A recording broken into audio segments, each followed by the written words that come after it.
en Jésus-Christ, frères et sœurs dans la foi.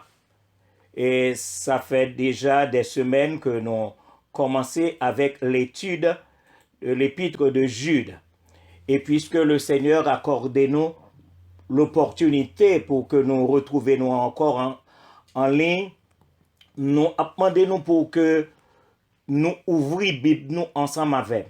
Puisque c'est une étude biblique, il est extrêmement important que vos Bibles soient ouvertes et en même temps, toujours gagner à côté de nous un morceau de papier et un crayon pour qu'au moment opportun, gain de bagailles que nous avons besoin écrit de telle sorte que après l'étude, les lignes seront ouvertes pour permettre à chacun de nous pour nous capables de poser questions. Donc, nous allons faire la lecture des versets 3 et 4 de Jude. Nous rappelons que Jude est situé avant l'Apocalypse et il gagne simplement un seul chapitre. Nous allons faire la lecture des versets 3 et 4. Bien-aimés, comme je désirais vivement vous écrire au sujet de notre salut commun, je me suis senti obligé de le faire afin de vous exhorter à combattre pour la foi qui a été transmise aux saints une fois pour toutes. Car il s'est glissé parmi vous certains hommes dont la condamnation est écrite depuis longtemps, des impies qui changent la grâce de notre Dieu en dissolution et qui renient notre seul Maître et Seigneur Jésus-Christ. Je vais reprendre pour nous le verset 4 parce que c'est le verset d'importance pour l'étude de ce soir.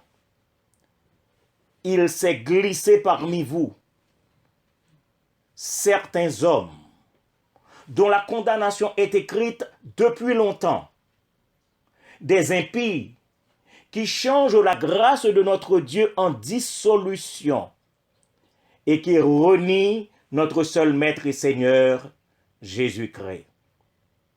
Alors, mes frères et mes sœurs bien-aimés, bien des études au cours desquelles nous avons la possibilité pour nous faire des échanges d'idées, nous avons parlé de notre salut commun, nous avons parlé de l'exhortation de Jude pour porter les chrétiens de toutes les races, de toutes les classes et de toutes les générations à combattre pour la foi. Dans les études antérieures, nous t'ai présenté Jude lui-même comme serviteur de Jésus-Christ et demi-frère de Jacques. Et en long et en large, nous t'ai débattre. Nous t'ai dit différents points essentiels des 3 premiers versets. Alors, pour l'étude d'aujourd'hui, nous avons commencé avec une question à 2 volets. Quelles sont les principales causes, les déclencheurs qui ont porté Jude à écrire au sujet de notre salut commun? Je vais reprendre pour nous. Qui cause même qui portait Jude à prendre plume pour écrire au sujet de notre salut commun. Et lui aller beaucoup plus loin.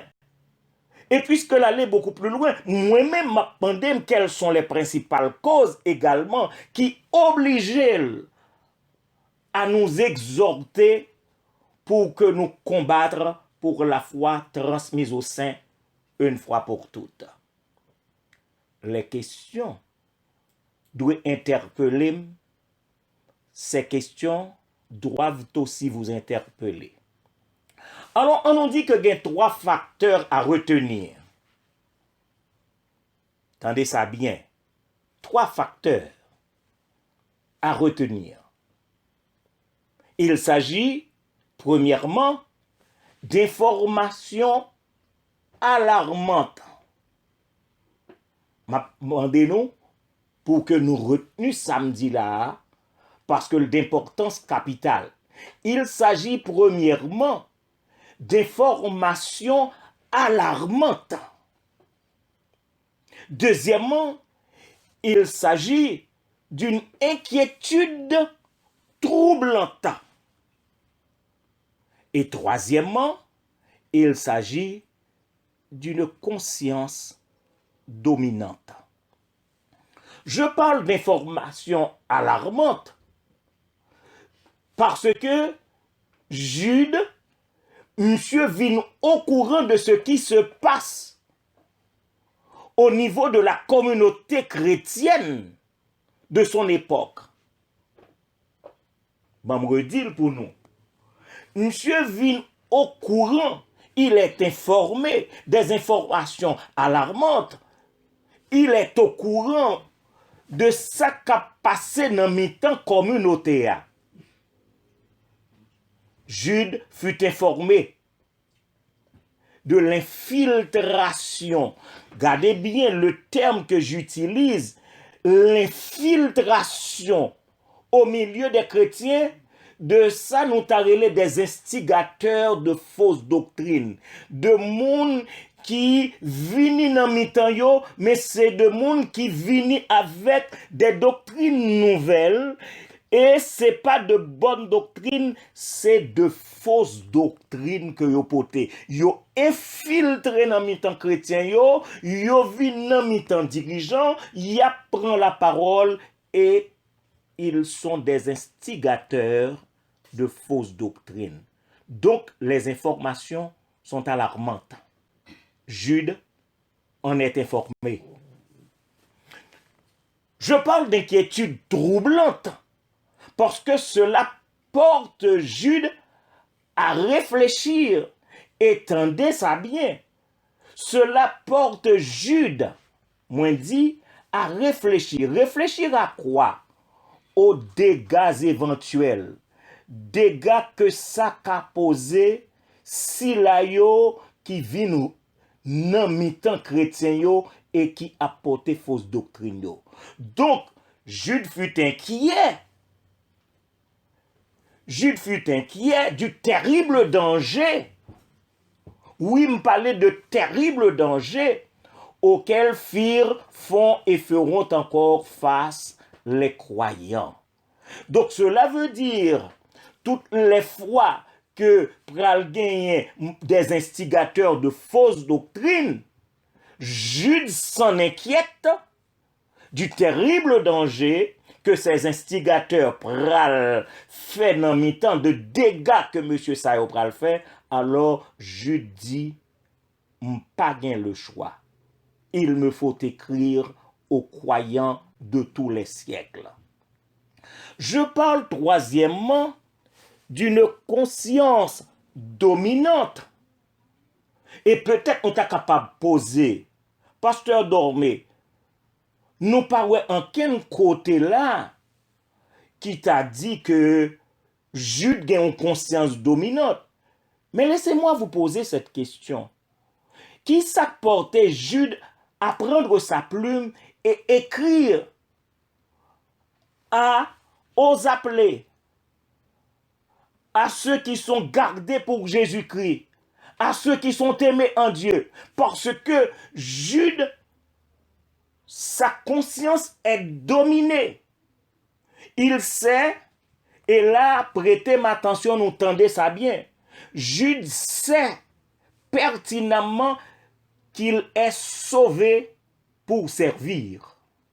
Moi, pour dire samedi, il s'agit d'une conscience dominante. Parce que Jude sait qu'il est sauvé pour servir. Donc, puisque Jude conscient du terrifiant avenir, tendez samedi, les termes que j'utilise, puisque Jude conscient du terrifiant avenir auquel malheureusement le peuple, les croyants de tous les siècles fait face. Alors Jude dit, puisque je suis sauvé pour servir, à partir de ce moment, il me faut faire quelque chose. Jude prend sa plume et lui écrit un seul épître aux croyants de tous les siècles. En effet, mes frères et mes sœurs bien-aimés, nous sommes capables de dire, et là, nous allons utiliser un terme, un mot que nous connaissons en tant que Haïtiens, nous connaissons bien, l'absinthe. Nous connaissons ça, il y aurait l'absinthe. L'absinthe amère que ces faux enseignants déversent. Nous qu'à imaginer nous que monsieur Sayo y a un remède en main. Donc l'absinthe amère que ces faux enseignants déversent, mettent en place, ces faux l'absinthe que ces faux enseignants enseignent. Si jamais des mal affermis, les faibles dans la foi, s'en abreuvent. Cela veut dire, si yo boué ça que moun yo abayoa, ça yo vin pote bayoa, en vérité, yo t'a perdu pour toute l'éternité. Alors, Jude s'empresse de leur dire, Jude le verset 4, mais espérez que Bible nous ouvrit et en aller avec au verset 4 pour nous voir ça Jude dit yo, il s'est glissé parmi vous certains hommes dont la condamnation est écrite depuis longtemps, virgule, des impies qui changent la grâce de notre Dieu en dissolution et qui renient notre seul Maître et Seigneur, Jésus-Christ. Ainsi donc, mes frères et mes sœurs bien-aimés, nous voulons considérer ensemble avec nous 4 aspects remarquables en ce qui concerne les faux prophètes. Moi dis bien 4 aspects remarquables en ce qui concerne les faux prophètes. Je vous parlerai premièrement de la prédiction des faux prophètes. Deuxièmement, de l'arrivée des faux prophètes. Troisièmement, les caractéristiques des faux prophètes.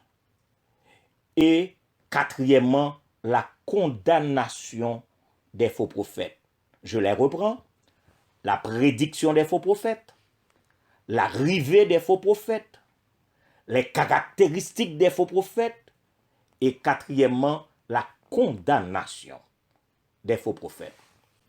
Alors, quant à la prédiction des faux prophètes, l'apôtre Pierre lui-même, il était déjà à parler de ça, et non seulement parler de ça, il parlait de ça avec les conséquences. Pierre en parlait et avec les conséquences. En 2 Pierre, le chapitre 2, les versets 1 et 2, 2 Pierre, chapitre 2, les 2 premiers versets, l'apôtre Pierre lui-même, il t'a écrit, il y a eu parmi le peuple de faux prophètes. Et il y aura de même parmi vous de faux docteurs. Je reprends. Parce que monsieur, l'apôtre Pierre, il se réfère à la fois au passé et au futur. Il y a eu parmi le peuple de faux prophètes, et il y aura de même parmi vous de faux docteurs qui introduiront des sectes pernicieuses et qui, reniant le maître qui les a rachetés, et puis M. pral pas condamnation, attireront sur eux une ruine soudaine.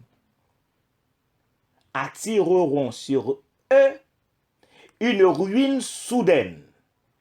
Et là, la prochaine phrase, m'a demandé nous pour nous souligner, plusieurs les suivront dans leur dissolution. Waouh! Plusieurs les suivront dans leur dissolution. Et la voix de la vérité sera calomniée à cause d'eux. Je reprends ce verset parce que c'est extrêmement important et m'espérer que nous suivons et m'espérer que la Bible nous ouvre en 2 Pierre le chapitre 2, les versets 1 et 2. M'a lis paisiblement, calmement et m'a demandé nous pour nous essayer de comprendre ce qu'il dit là, parce que l'apôtre Pierre lui-même, il était déjà parlé de ça et il présentait conséquences qu'a gagné pour eux. Il y a eu parmi le peuple de faux prophètes, virgule. Et il y aura de même parmi vous de faux docteurs qui introduiront des sectes pernicieuses et qui, reniant le verbe renier, reniant le maître qui les a rachetés, virgule, attireront sur eux une ruine soudaine.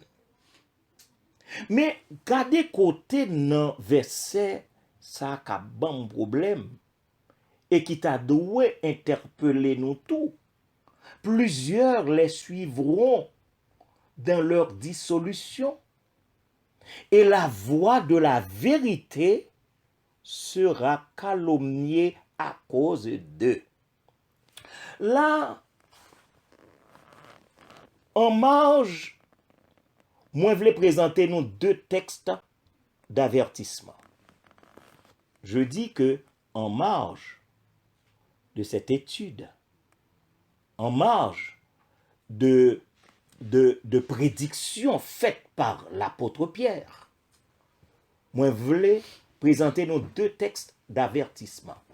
Matthieu 18, verset 7, écrit quelque part. Matthieu 18, verset 7. Malheur au monde à cause des scandales. Je reprends. Malheur au monde à cause des scandales. Car il est nécessaire qu'il arrive des scandales. Waouh! Nécessité du scandale? Car il est nécessaire qu'il arrive des scandales. Point virgule. Mais malheur à l'homme par qui le scandale arrive. Je reprends cette partie. Mais malheur à l'homme par qui le scandale arrive. Cela veut dire que quel que soit côté qu'a fait scandale là, gon moun qui dans tête scandale là, gon moun qui commence scandale là. Donc imaginez un instant que c'est un instigateur, quelqu'un qui entre en tant que chef dans l'église de Jésus-Christ et qui y arrive pour provoquer des scandales. Deuxième texte d'avertissement. 2 Corinthiens, le chapitre 6, le verset 3. Parce que le premier texte, ouais, mais l'est adressé au singulier, mais le deuxième texte, ouais, mais l'est accordé au pluriel. 2 Corinthiens, chapitre 6, le verset 3. Mais espérez qu'on écrit. Là, il y est écrit, nous ne donnons aucun sujet de scandale en quoi que ce soit. Je reprends. Nous ne donnons aucun sujet de scandale en quoi que ce soit. Et maintenant, nous souligner en quoi que ce soit, parce que tellement gagné point pour moun provoquer un sujet de scandale, alors que la Bible écrit pour nous tous. Nous ne donnons aucun sujet de scandale en quoi que ce soit. Et le pral-bail la raison pour nous autres, afin que le ministère ne soit pas un objet de blâme. afin que le ministère ne soit pas un objet de blâme. Je prends ces deux versets en marge. Pour qui raison? Parce que l'homme retourné dans avertissement, dans prédiction de l'apôtre Pierre, il dit que la voix de la vérité sera calomniée. La voix de la vérité sera calomniée. Et puis il dit à cause d'eux. Donc, mes frères et mes sœurs, la prédiction a été faite par Pierre, l'apôtre Pierre, en 2 Pierre chapitre 2, les versets 1 et 2. Mais deuxièmement, en 2 Pierre le chapitre 3, le verset 3 et la partie B. 2 Pierre 3, le verset 3, la partie B. Là, il est écrit, dans les derniers jours, tendez-ça bien, dans les derniers jours, il viendra des moqueurs avec leur raillerie. Il viendra des moqueurs avec leur raillerie, marchant selon leur propre convoitise. La prédiction des faux prophètes. Donc, deuxième point que nous t'ai formulé, et m'espérer que nous t'ai pris canevas comme banouan, après la prédiction des faux prophètes, deuxième point que nous devons aborder, c'est l'arrivée des faux prophètes. Et l'apôtre Pierre et Ésaïe, le prophète, ils ont évoqué le comportement de ces faux prophètes.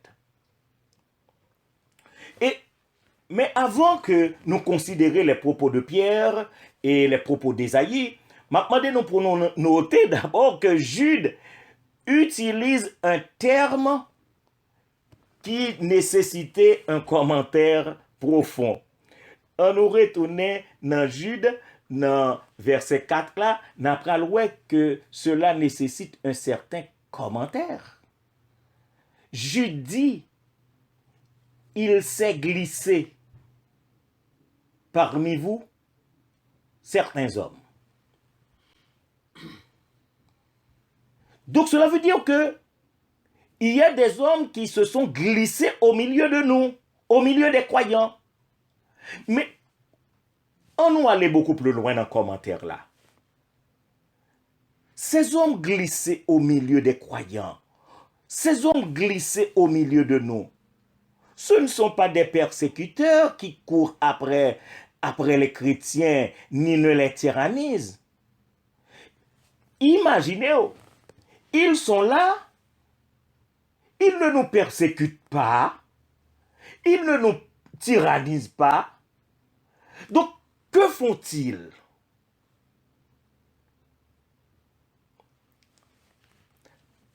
On a mené commentaire là beaucoup plus loin. Ils sont là et ce sont des apostats. Ils sont là et ce sont des apostats, des hommes qui renient le nom de Christ, mais qui malicieusement et doucereusement, t'as dit, yo glisse koyo, ils se glissent au milieu de nous. Pour qui ça? Juste pour faire passer de faux enseignements. Ils se glissent de manière malicieuse et de manière doucereuse, juste pour y inculquer de faux enseignements. Alors, mes frères et mes sœurs, nous rendons compte qu'il s'agit de l'astuce du diable qui fait son œuvre en silence. Jude utilisait le terme glisser. Nous qu'à comprendre. Glisser doucement, tranquillement, calmement. C'est l'astuce du diable qui fait son œuvre en silence. Alors, des textes de l'Écriture qui les décrivent, de tous les textes de l'Écriture qui en rapport à ces gens-là qui les décrivent. Nous allons simplement citer 3 pour nous. 2 Pierre chapitre 2, les versets 18 et 19a, et 2 Pierre chapitre 2, le verset 3, et enfin Ésaïe 56, le verset 11. Je reprends. 2 Pierre chapitre 2, les versets 18 et 19a. Là, il est écrit, avec des discours enflés de vanité. Besoin de comprendre, oui. Nous prêter attention et essayer de comprendre les termes que l'apôtre Pierre utilisait. Avec des discours enflés de vanité, ils amorcent par les convoitises de la chair, par les dissolutions, ceux qui viennent à peine d'échapper aux hommes qui vivent dans l'égarement. Donc là, nous rendons compte que la parole des prosélytes, de ceux qui sont nouvellement convertis, et le monsieur rentré là, avec des discours enflés de vanité, ils amorcent par les convoitises de la chair, par les dissolutions, ceux qui viennent à peine d'échapper aux hommes qui vivent dans l'égarement. Et qui ça le fait? Ils leur promettent la liberté quand ils sont eux-mêmes esclaves de la corruption. Hey, soulignez ça. Ils sont eux-mêmes, tendez ça bien, ils sont eux-mêmes, ces apostats, ces hommes qui se glissent au milieu de nous, ils sont esclaves de la corruption. Nous voyons comment l'apôtre Pierre, dans 2 Pierre 2, 18, 19, décrit monsieur. Maintenant, on a dans 2 Pierre 2, le verset 3. Par cupidité, mais espérez nous qu'on mot ça. Par cupidité, ils trafiqueront de vous au moyen de paroles trompeuses. Bah, moi, prendre pour nous. Par cupidité, nous consacrer les mondes cupides. Mais l'argent. Ils trafiqueront de vous. Nous avons que nous souligner le verbe trafiquer. Ils trafiqueront de vous au moyen de paroles trompeuses. Waouh! Waouh! Et maintenant, on a demandé au prophète Ésaïe comment le décrit lui-même. Ésaïe 56, 11. Et là, qu'est-ce qu'on nous bien? Parce que le prophète l'a dit, ce sont des chiens voraces, insatiables. Et bien, moi, non, qui dit? C'est le prophète Ésaïe qui dit, en Ésaïe 56, le verset 11, ce sont des chiens voraces, insatiables. Ce sont des bergers qui ne savent rien comprendre. Tous suivent leur propre voie, chacun selon son intérêt jusqu'au dernier. Hey! Tous suivent leur propre voie, chacun selon son intérêt jusqu'au dernier. Alors, du verset 3 au verset 16 de Jude,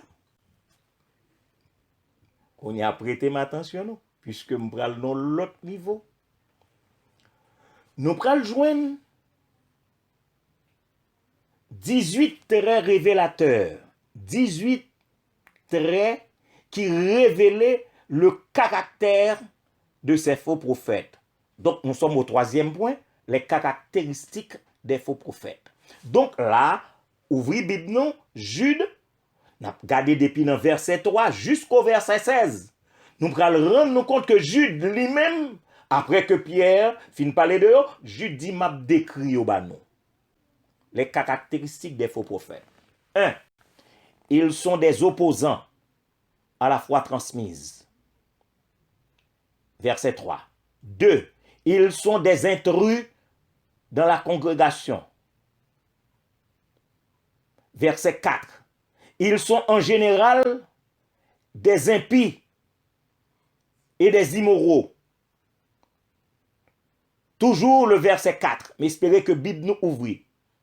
Ils sont des blasphémateurs, reniant le Seigneur. Verset 8. Ils sont des rêveurs immoraux, rejetant l'autorité. 6, verset 8 à 10. Ils sont des moqueurs qui injurient. 7, verset 11. Ils suivent la voie de Caïn. 8, toujours verset 11.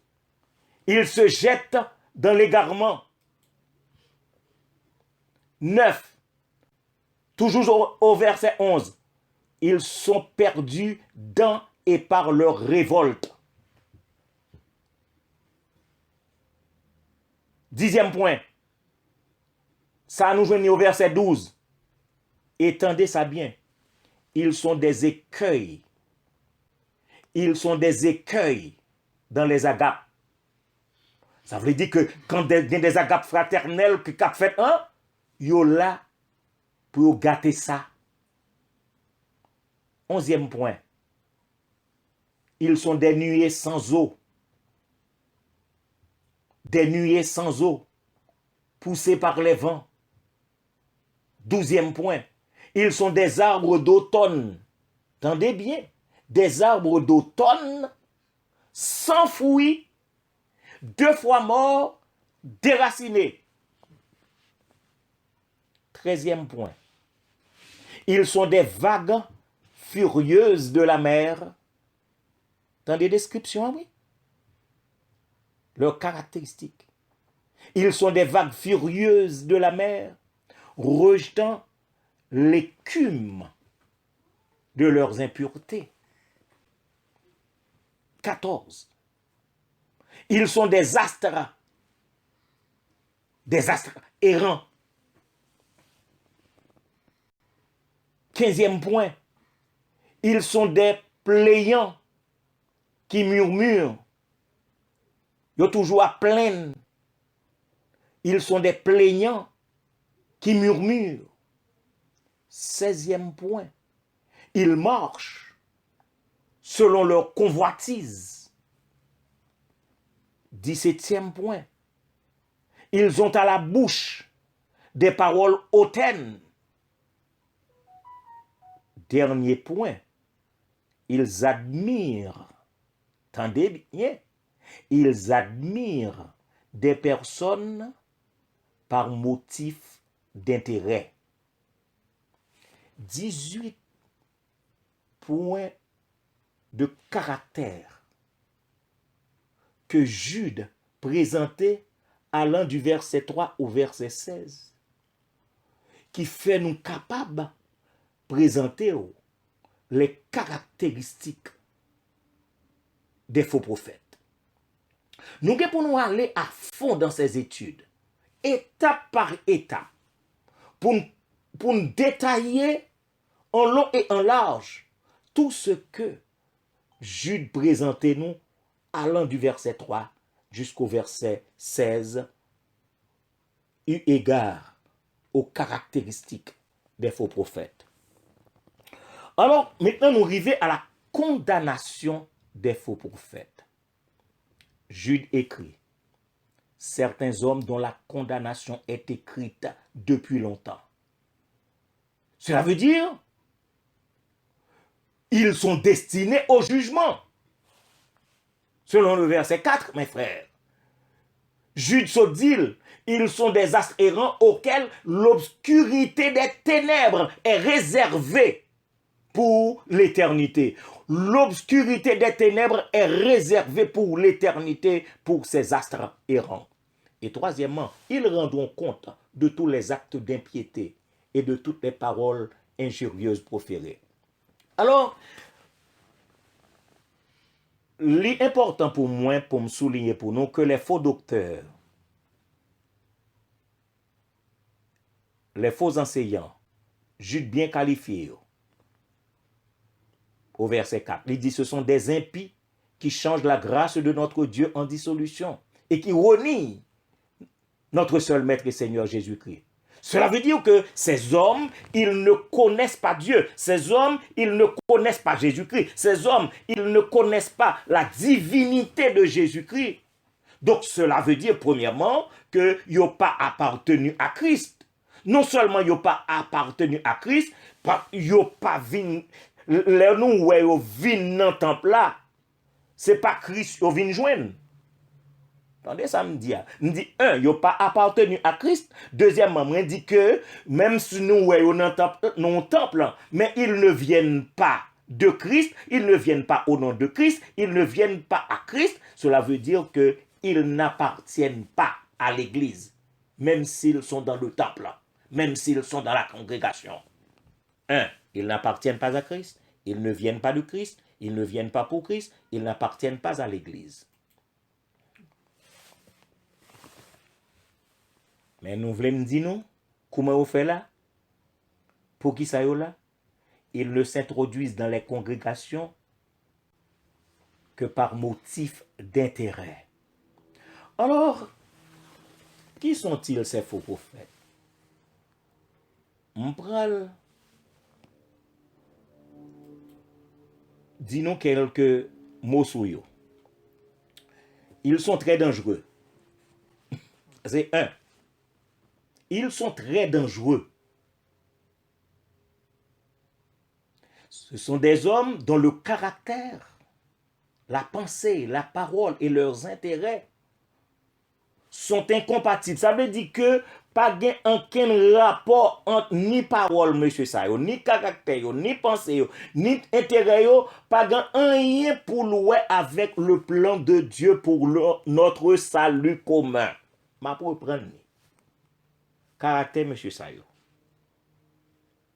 Pensée, parole, intérêt, pas rien pour louer au plan de Dieu pour notre salut commun. Donc, ils sont dangereux.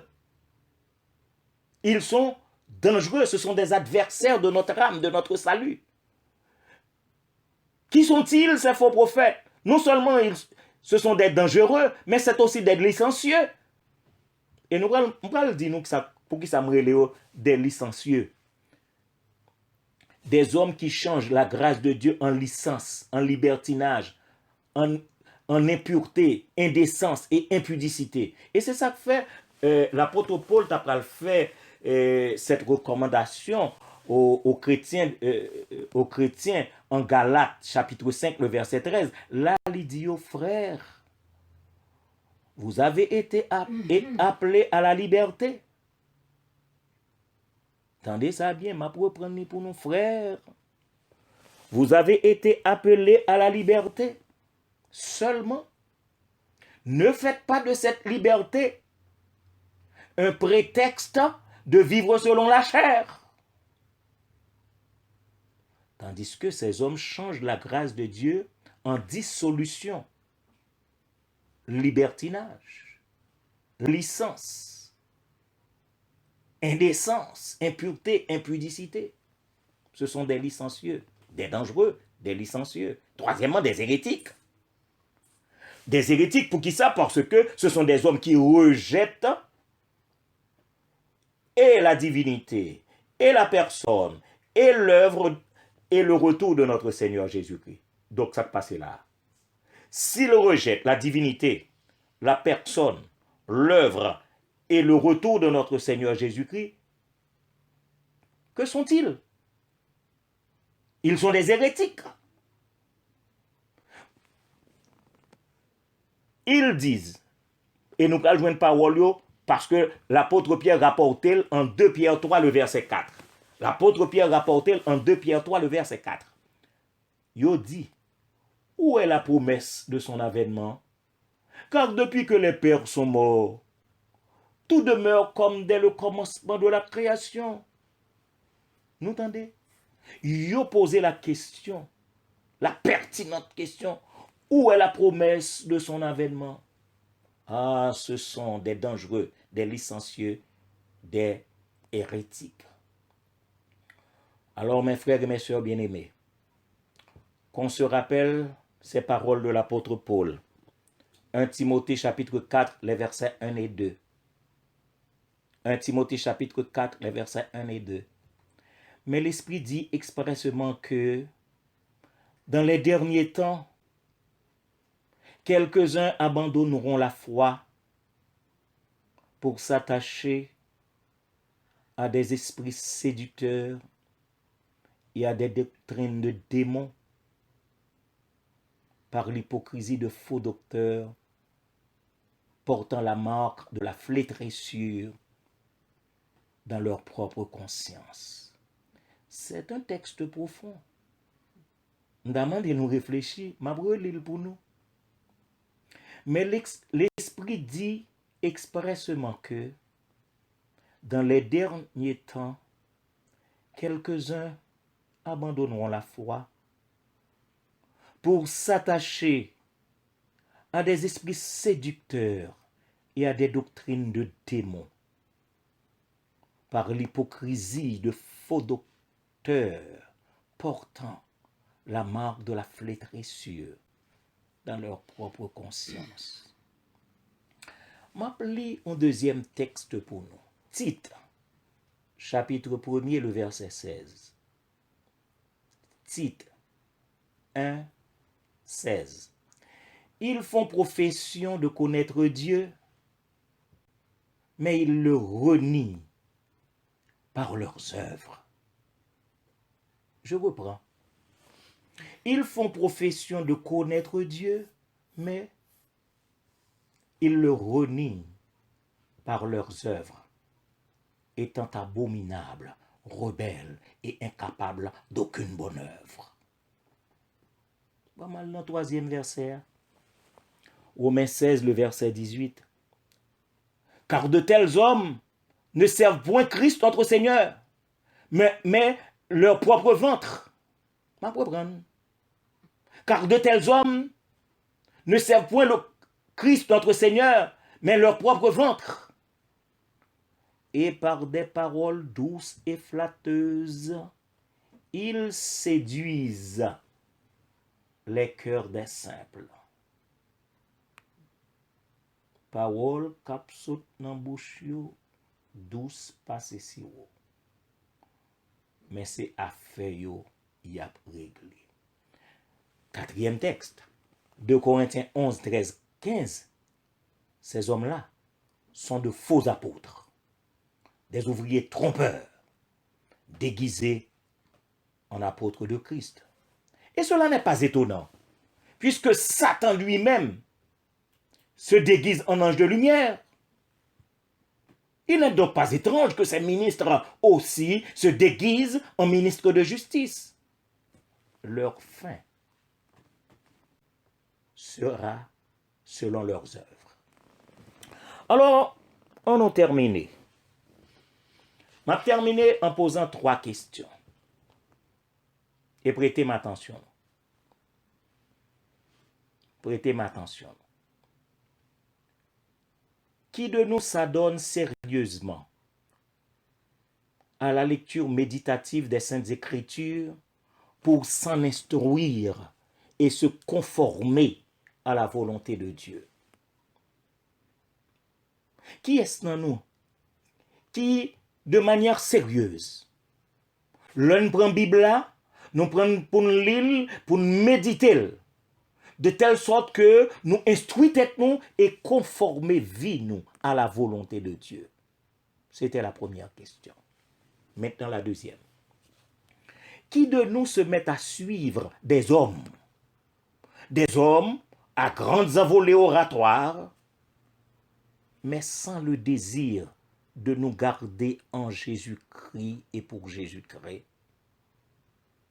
Qui est-ce dans nous, par malheur, qui t'a chita à suivre Gogagan sa yo, mais qui pas aucun désir pour garder nous en Jésus-Christ et pour Jésus-Christ?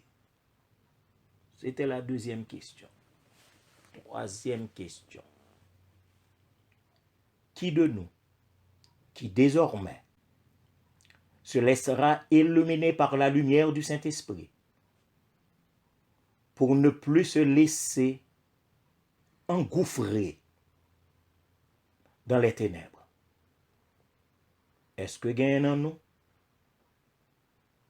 qui, depuis qu'on y a, pral quitter ces lumières Saint-Esprit qui éclairent de telle sorte que personne par aller mener on en ténèbres? Qu'il plaise à Dieu de nous garder des apostats et de nous faire grâce. Mais à vous, je dis, à tout le monde qui t'a écouté, moi dis-nous, à bon entendeur, salut. Que le Seigneur vous bénisse et qu'il vous garde.